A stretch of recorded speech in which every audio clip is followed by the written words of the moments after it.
For some reason, a huge number of people believe that the most expensive currency in the world is the British pound sterling. And no wonder, because £1 is equivalent to about 1.2 to 1.3 US dollars. But in fact, the most expensive monetary unit in the world is the Kuwaiti dinar.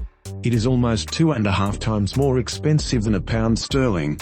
At the same time, the British pound is interesting to us because it is one of the most popular world currencies and almost every inhabitant of the planet knows about it. The production process for pound sterling is about the same as for dollars and euros. The main stages of the production of special paper: the application of security symbols and paint, cutting rolls, checking for defects, cutting and packaging. However, the pound note has one feature that no other currencies have. Namely, the pound sterling is made not only from paper. A few years ago, the production of polymer pound sterling banknotes was launched. To date, there are already polymer banknotes in circulation in denominations of 5, 20 and 50 pounds. But why was there a need to change banknotes at all? The reason is very simple and pragmatic. Polymer banknotes last twice as long as paper money. They are more difficult to tear, begin to melt only at a temperature of 120 degrees Celsius, and also easily reflect dirt and moisture.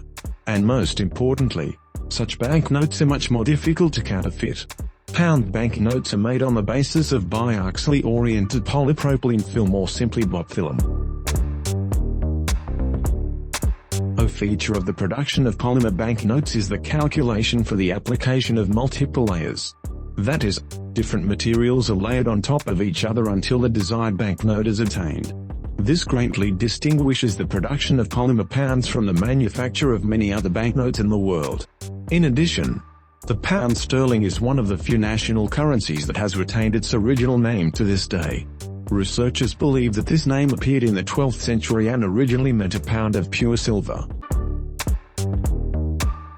But the pound is not the only currency that has retained its name. The Russian ruble is considered the second oldest monetary unit that has retained its name to this day. The decision to issue rubles is made by the Central Bank of Russia, and all ruble banknotes are already produced by the state sign.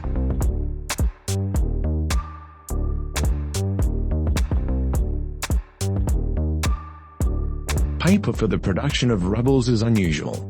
As with other world banknotes, it boasts a special composition.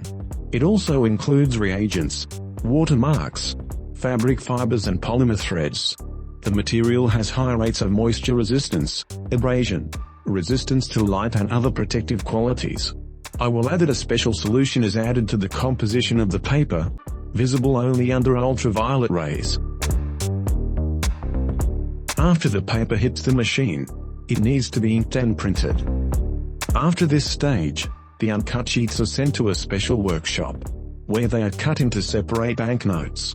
After that, the money is counted using a special machine and packed. Now the rubles are ready to be sent on a journey around the country, where, through second-tier banks, they will be launched into the money circulation of the country and beyond. I already told you in a video about how dollars are made that a dollar bill lives for about 22 months. The same can be said about almost any other denomination of other countries. Paper money is not durable, on average. They has time to pass through the hands of 30,000–50,000 people before it becomes worthless. What happens to them next? They are disposed of in special workshops. Every day in Russia, 600 million worthless rubles are destroyed, and the US Federal Bank destroys worthless banknotes worth $35 million or more every day. That's all for today. If you liked this video, don't forget to like, subscribe to the channel, and click on the bell icon so you don't miss new videos. Write in the comments under this video your opinion and what you liked the most. See you in the next issue. Bye.